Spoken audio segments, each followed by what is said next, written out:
Assalamualaikum warahmatullahi wabarakatuh. Halo teman-teman, we are from group 11 and we are going to explain about gender, politeness, and stereotype.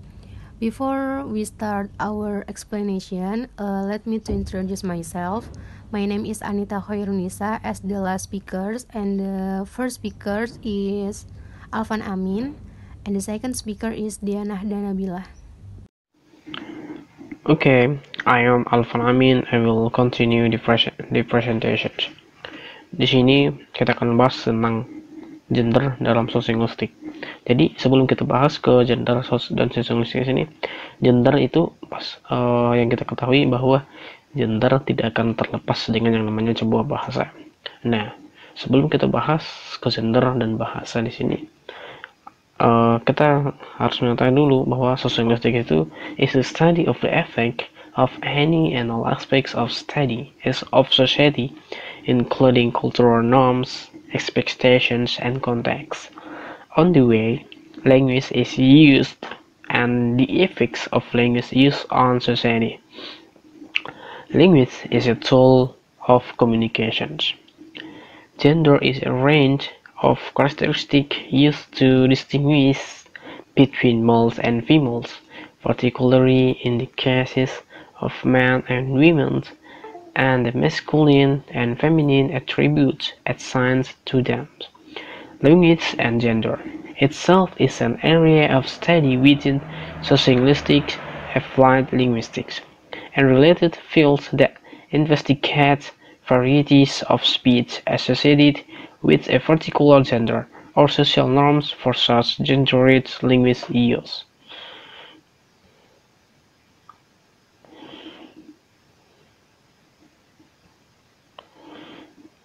Language and gender consist of minimal response, questions, turn-taking, changing the topic of conversations, self-disclosures, verbal aggressions, politeness. For the first one, minimal response. Minimal response is one of the ways in which the communicative behavior of men and women differ. For example, in women has a response frequently when they have a conversation. For example, linguistic features such as and with behavior associated with collaborative linguistic use. But the man has a response less than women when they have a conversations, for example, generally used on and less frequently. Here we have questions. But the men and women differ in their use of questions in conversations.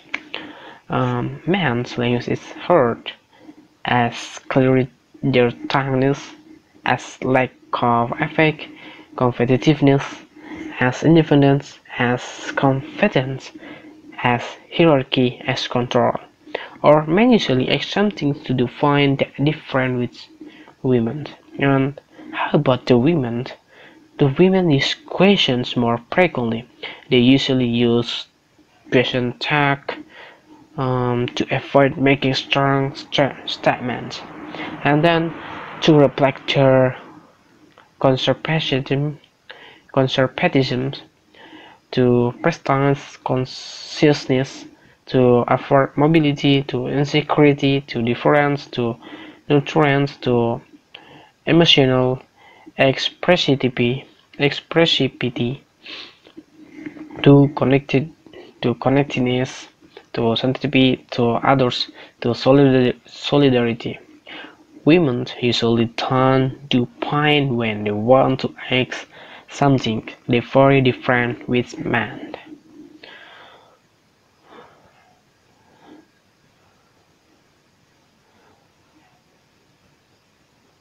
And then in some situations we found that the women will taking or that the gender will to taking gives rise to complex form of interactions in relations to the more regiment form of the taking.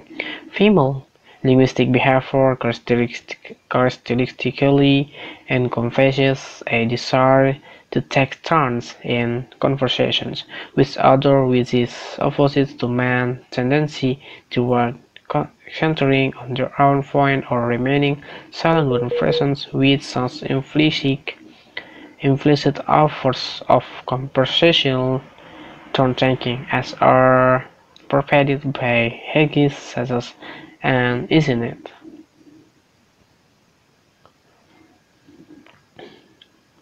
And dalam beberapa pembahasan dalam beberapa percakapan pasti akan adanya perubahan topik dari pembahasan yang dilakukan oleh seorang laki-laki ataupun seorang wanita.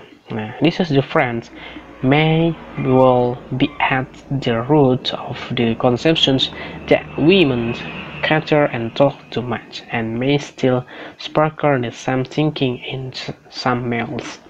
In this way, lower estimations of women may rise.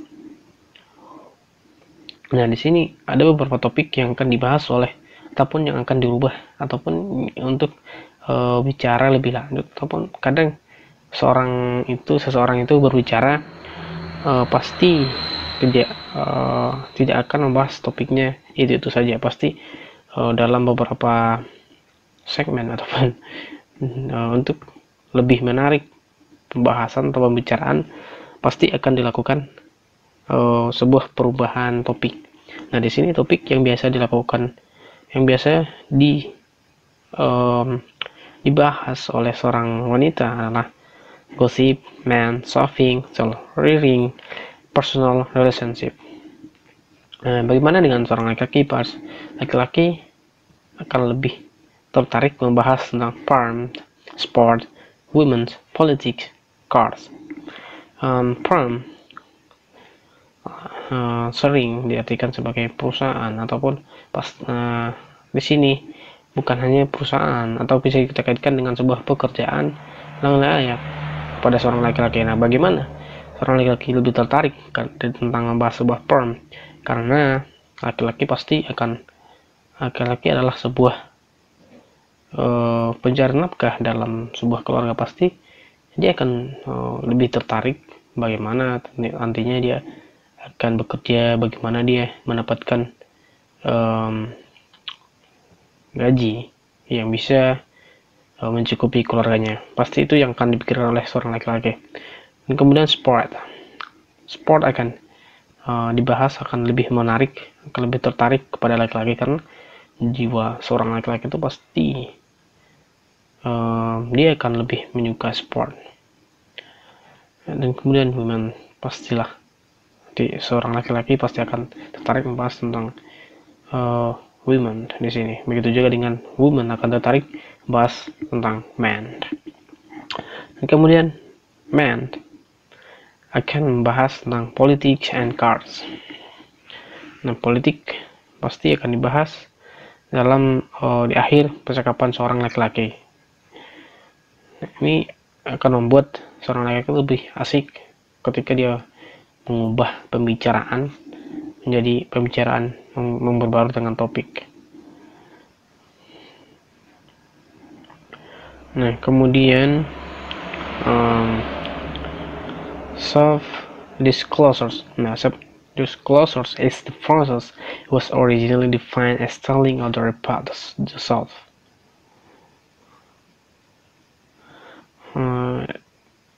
Sebagai contohnya, women sharing their problem and experience with others, often to offer sympathy. They usually ask their friend about their problems.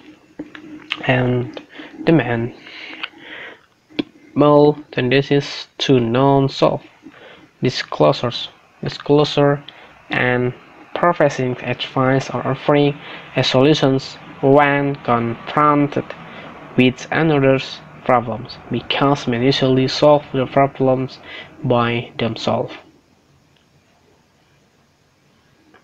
Verbal aggressions, women and Z's and cross or angry talk, which is typically characteristic by vituperative and present displays of insult and shouting, and the man focused on the downplay of conflict in order to maintain or at least give the illusions of harmony. Uh, and then the flatness. Flatness is the best expressed as the practical applications of good manner or etiquette. Dan sebagaimana yang dipaparkan oleh Lakoff, he identified three forms of flatness. The first is a formal flatness. Formal flatness is generally accepted.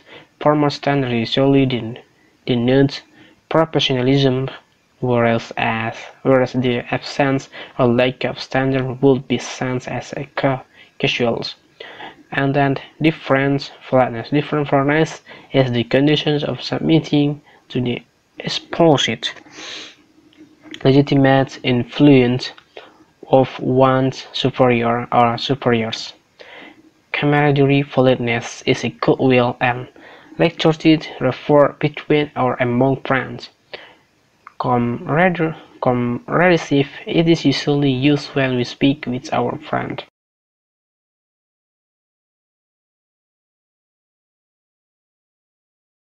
Materi selanjutnya adalah politeness. Politeness atau yang bisa kita kenal dengan kesantunan atau kesopanan.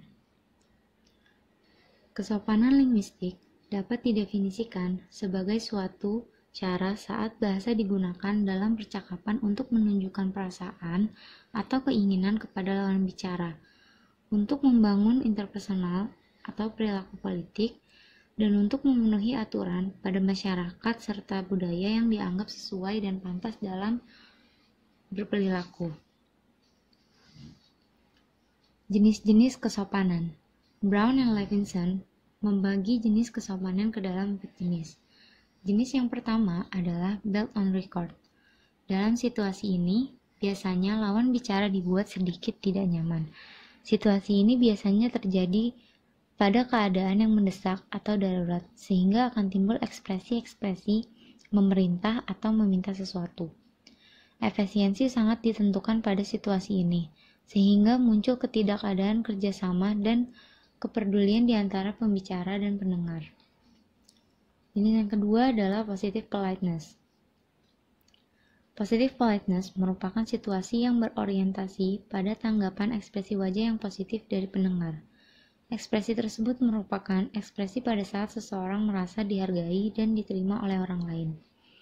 Hal tersebut dapat membentuk solidaritas melalui hubungan pertemanan. Bentuk yang ketiga adalah negative politeness. Negative politeness merupakan situasi yang berorientasi pada tanggapan-tanggapan negatif yang ditunjukkan melalui ekspresi wajah. Ekspresi ini biasanya ditunjukkan saat seseorang ingin memiliki kebebasan dalam bertindak dan tidak dihalangi oleh orang lain. Untuk melakukan tindakan tersebut, situasi ini secara tidak langsung memberikan asumsi bahwa adanya jarak sosial dalam situasi tersebut. Dan jenis yang keempat adalah off-record indirect strategy. Strategi ini merupakan kebalikan dari belt-on strategy. Pada strategi ini, pembicara mulai menyadari adanya unsur pemaksaan, sehingga pembicara mencoba untuk melepaskan dirinya dari pemaksaan tersebut. Tujuan utama dari strategi ini adalah menghilangkan penekanan pada pembicara.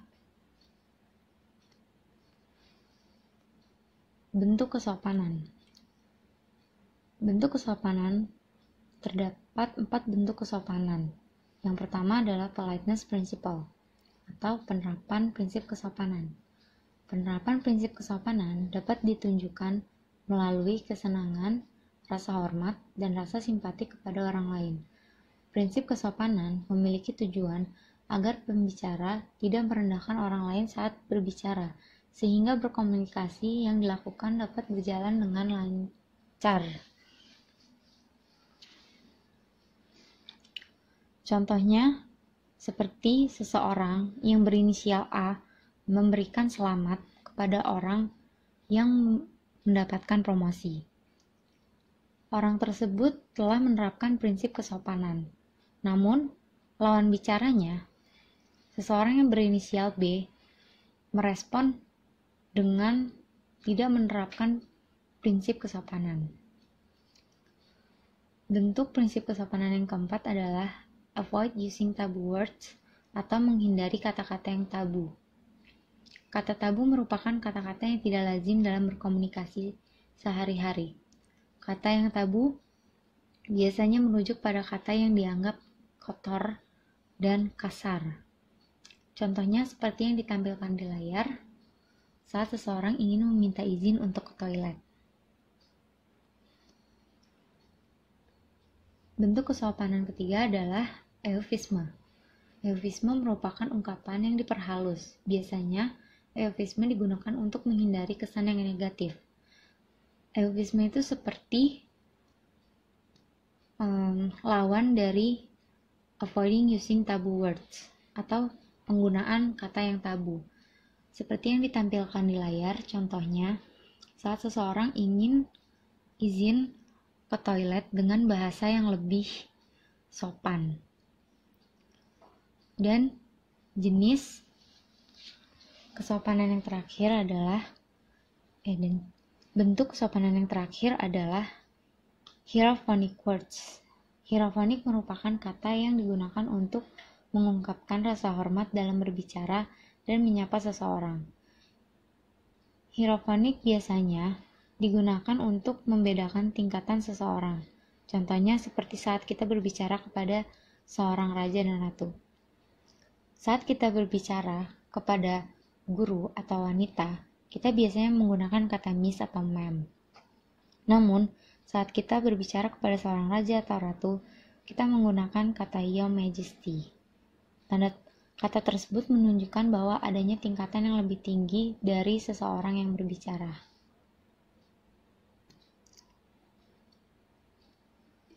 Yang ketiga adalah social factor impacting politeness.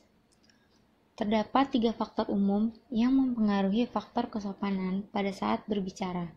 Ketiga faktor tersebut adalah social distance.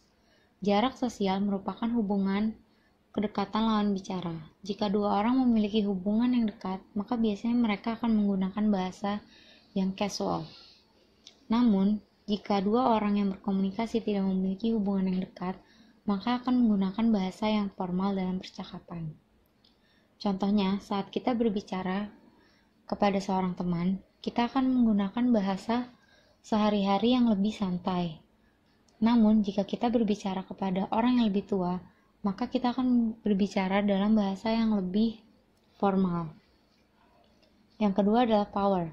Power merupakan tingkatan dalam hubungan kekuasaan pada lawan bicara. Contohnya, saat berbicara dengan bos, maka karyawan akan menggunakan bahasa yang lebih sopan. Dan yang ketiga adalah rank of imposition. Rank of imposition mengacu pada sebuah kepentingan dalam situasi tertentu. Contohnya, jika konsumen meminta untuk ditambahkan telur dalam sandwichnya, maka penjual dapat memberikan respon yang baik ketika menerima permintaan konsumennya. Politeness orientation atau orientasi kesopanan.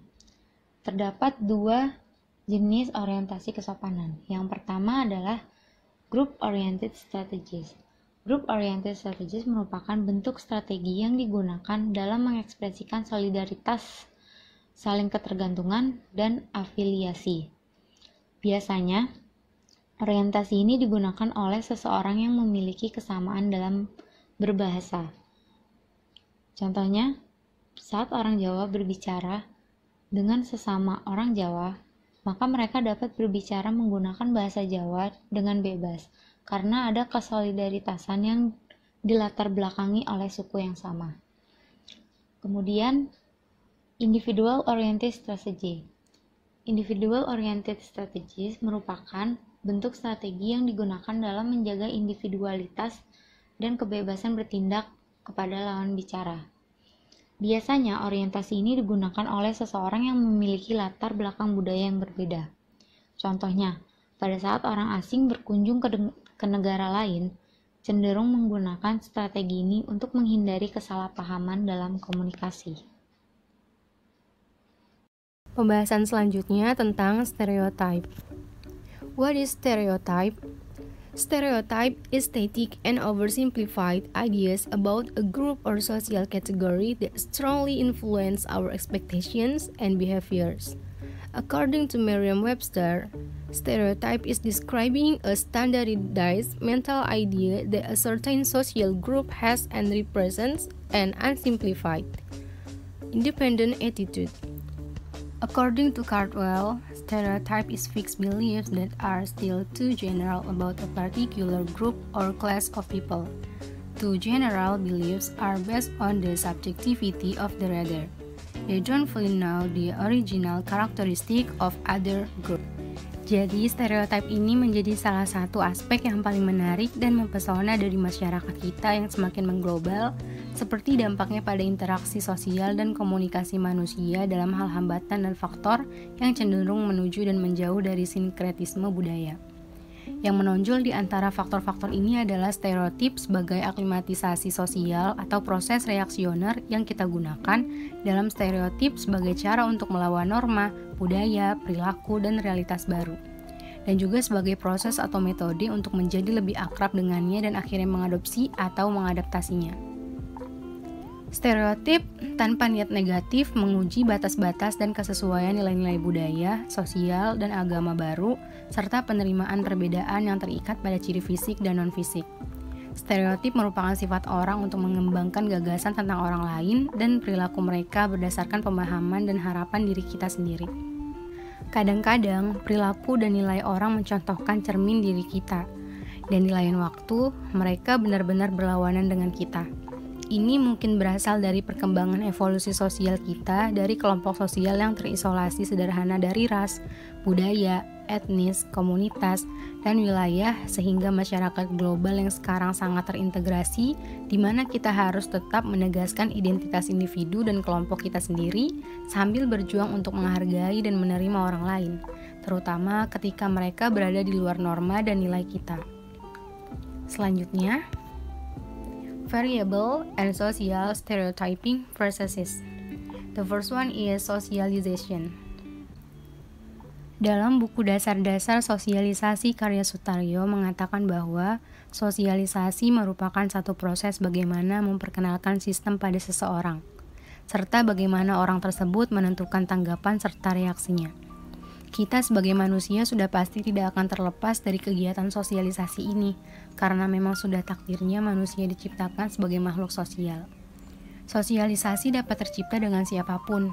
Menurut Thompson dan Hickey, pada tahun 1999, banyak stereotip yang telah diajarkan dan dipelajari melalui proses sosialisasi oleh agen utamanya seperti teman sebaya, keluarga, sekolah, tempat beribadah, bahkan media massa. Artinya, hampir tidak mungkin untuk menghilangkan stereotip karena sudah tertanam dalam pikiran dan budaya dalam jangka waktu yang lama. The second one is learning, such as observation, modeling, and imitation. Teori pembelajaran sosial ini menekankan pentingnya mengamati dan memodelkan perilaku, sikap, dan reaksi emosional orang lain dalam perolehan pengetahuan, pengalaman belajar, dan interaksi sosial kita. Menurut Bandura, perilaku dipelajari dari lingkungan tempat kita hidup melalui proses pembelajaran observasional, seperti kita mengamati individu lain dalam kehidupan sehari-hari, juga orang yang kita temui atau memiliki kesempatan untuk mengamati. Seperti yang dicatat oleh MC Lott, individu yang diamati disebut model. Dalam masyarakat, kita dikelilingi oleh banyak model yang berpengaruh seperti orang tua, anggota keluarga lainnya, karakter di televisi, teman dan kelompok sebaya, dan model inilah yang memberikan contoh perilaku yang akan kita amati bahkan akan kita tiru. The third one is knowledge insufficiency.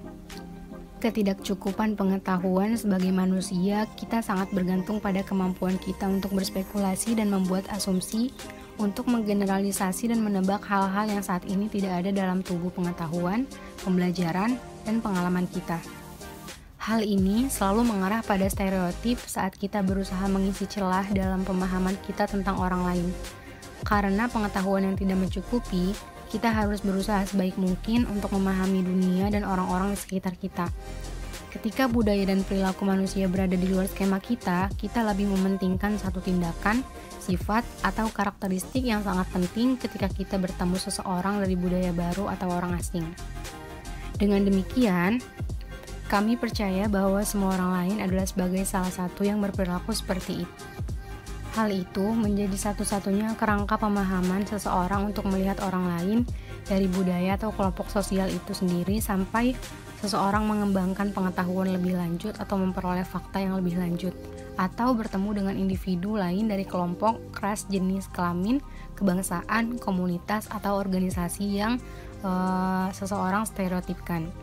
Mengingat pengetahuan kita tentang orang tidak mencukupi, stereotip berfungsi sebagai pengisi, tetapi harus dikoreksi atau dihapus begitu kita mengetahui fakta yang sebenarnya. The next one is drama and role playing.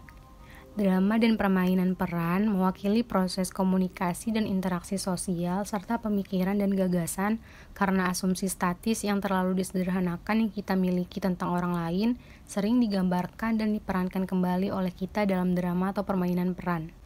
Hal ini memperkuat stereotip dan membagikannya kepada seseorang yang lebih luas yang mempercayai tanpa pengalaman pribadi atau menguji keakuratannya.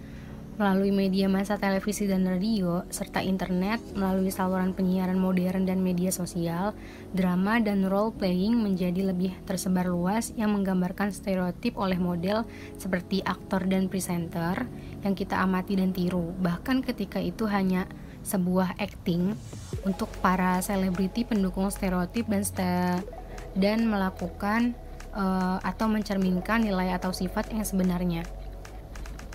Apapun masalahnya, dimasukkannya stereotip di dalam media melalui drama, film, dramatisasi, dan berbagai jenis permainan dengan membantu mendorong dan melestarikan stereotip. Acting itu sendiri pun sangat stereotip karena merupakan tiruan dari karakter yang nyata atau imajiner, dan karakter tersebut adalah karakter manusia yang merepresentasikan perbedaan ras, suku, bangsa, kebangsaan, budaya, jenis kelamin, dan ragam perilaku, nilai, dan sikap yang terkait dengan masing-masing individu atau kelompok.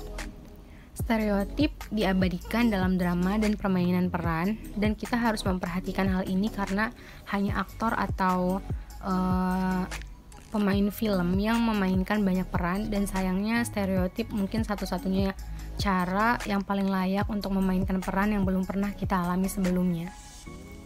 The next one is ethnocentrism. According to Ullman, ethnocentrism refers to the tendency to consider one's group, usually national or ethnic, superior to other groups are judged. Di sini ada banyak individu dan kelompok dengan keyakinan dan sikap yang mengabadikan dan mengagungkan diri bahwa ras, budaya, dan nilai mereka adalah yang terbaik dan karenanya harus menjadi aturan bagi semua orang.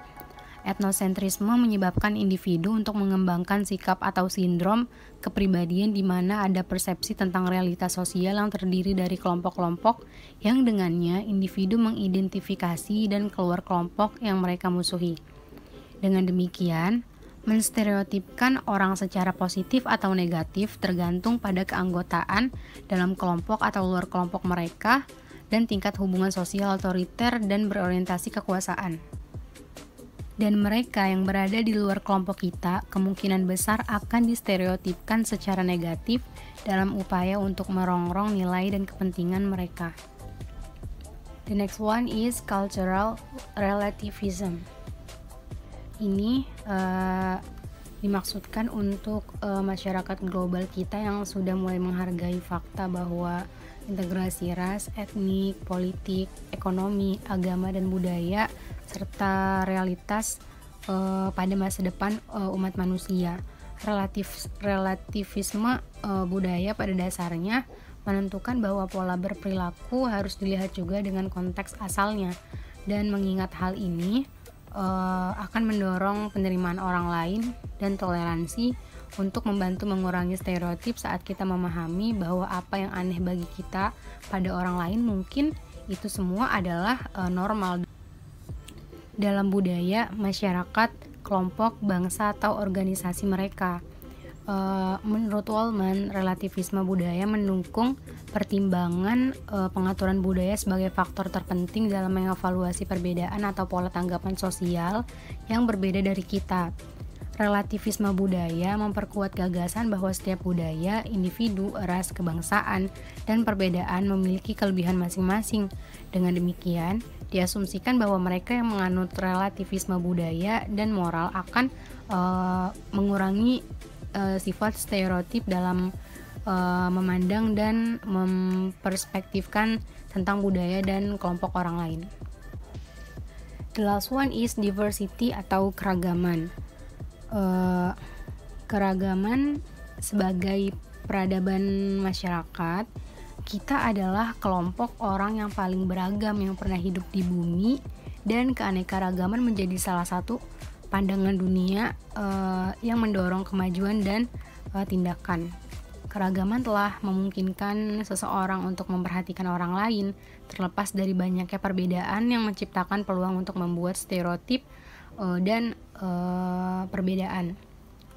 Kita menjadi lebih sadar akan kebutuhan untuk menyimpan gagasan dan asumsi kita tentang orang lain, sampai kita mempelajari bahwa fakta sepenuhnya melalui eksplorasi lingkungan sosial, karakter pribadi, dan budaya individu itu sendiri. Jadi, tanpa tingkat keragaman dan tempatnya dalam masyarakat kita saat ini, mungkin kita akan memiliki lebih banyak konflik dan kesalahpahaman antara satu kelompok dengan kelompok yang lain, atau antara individu dengan individu yang lain. Jadi sudah tidak diragukan lagi bahwa keragaman atau diversity ini telah mampu menurunkan insiden atau kasus-kasus stereotip melalui pendidikan dan toleransi. Nah, kurang lebih itulah penjelasan tentang proses sosial dan variabel terjadinya stereotip. Selanjutnya adalah tentang evolution of stereotypes and stereotyping. Evolusi stereotip yang selalu menjadi bagian dari masyarakat manusia mungkin bermula dari upaya kita untuk mendeskripsikan dan memahami nilai, bahasa, penampilan, praktik budaya, dan cita-cita orang lain yang berbeda dengan kita. Upaya untuk berkomunikasi pasti melibatkan pertukaran gerakan yang unik untuk setiap suku, dan ini menjadi dasar pertama untuk interaksi sosial dan berlaku sebagai pengalaman untuk dibicarakan, ditunjukkan, ditiru, dan akhirnya digunakan sebagai dasar untuk spekulasi, asumsi, dan generalisasi mengenai suku atau orang asing yang kita temui. Menurut Thompson dan Hickey, stereotip ini muncul dari pola budaya dan sosialisasi kita, serta interaksi kita dengan keluarga, teman sebaya, dan mereka yang ada di dalam institusi sosial, tempat tinggal kita, tempat kita bekerja, bahkan tempat kita bermain. Prasangka dan intoleransi pribadi kita juga merupakan sumber yang kuat dalam mengarahkan pada penciptaan stereotip dan proses stereotip yang mencegah kita meluangkan waktu untuk memahami dan benar-benar mengenal orang lain tanpa menggunakan cara yang lebih mudah, seperti membuat asumsi berdasarkan pengetahuan yang belum berkembang dan menggeneralisasikannya secara keseluruhan. Selanjutnya adalah tentang classification of stereotype. Jadi di sini ada dua jenis klasifikasi tentang stereotype. The first one is positive stereotyping and the second one is negative stereotyping. Stereotype yang bersifatnya positif ini dilakukan tidak untuk mencelakakan orang lain atau merugikan orang lain atau kelompok tertentu, seperti interest learning, information gathering, cultural fusion or syncretism, positive passive cultural assimilation, cultural relativism, and reserve equality. Di mana tujuan dari stereotyping positif ini to leads to social and emotional intelligence or cultural competence. The second one is stereotyping negatif, yaitu stereotip yang dilakukan untuk kepentingan pribadi dan merugikan individu atau kelompok lain dengan cara mencelakai atau menjatuhkan dan lain sebagainya. Negatif stereotyping ini seperti ethnocentrism, cultural reactionism or resistance, aggressive cultural assimilation, discrimination, prejudice, racism, bigotry, nepotism, favoritism, oppression, and inequality, dimana akan berdampak pada ignorance, misunderstanding, and oppression. Selanjutnya, the impacts of stereotype. Jadi, selain stereotip ini memiliki dampak-dampak yang tidak baik, ia juga memiliki beberapa dampak yang bagus. Di sini ada 4. The first one is we can describe a certain group conditions. The second one is we can provide and form an image to the group, and then we can help someone from one group to start behaving towards another group. And the last, within the stereotype itself, we can judge the state of a group.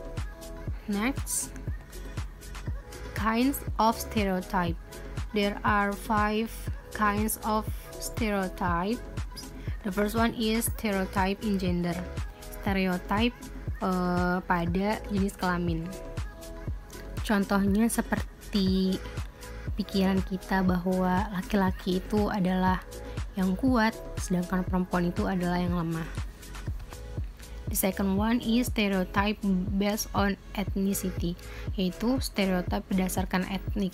Contohnya seperti anggapan kita bahwa orang Sunda itu halus, sedangkan orang Batak itu kasar, dan lain sebagainya. The third one is stereotype based on country, stereotip berdasarkan negara. Contohnya seperti anggapan kita bahwa Arab sebagai negara terorisme. Kemudian stereotype based on age, yaitu stereotip berdasarkan umur. Misalnya seperti anggapan kita bahwa kalau orang lansia itu sudah tidak bagus lagi dalam kinerjanya, padahal kan belum tentu itu. The last one is stereotype based on economics, yaitu stereotip berdasarkan ekonomi. Contohnya seperti misalnya anggapan kita bahwa seseorang yang memakai pakaian glamor itu pasti orang kaya, sedangkan orang yang berpenampilan sederhana adalah orang miskin atau orang susah. Seperti itu. Sekian penjelasan dari kelompok 11, kurang lebihnya mohon maaf. Semoga apa yang kami jelaskan bisa diterima dengan baik dan bermanfaat untuk kalian semua. Wassalamualaikum warahmatullahi wabarakatuh.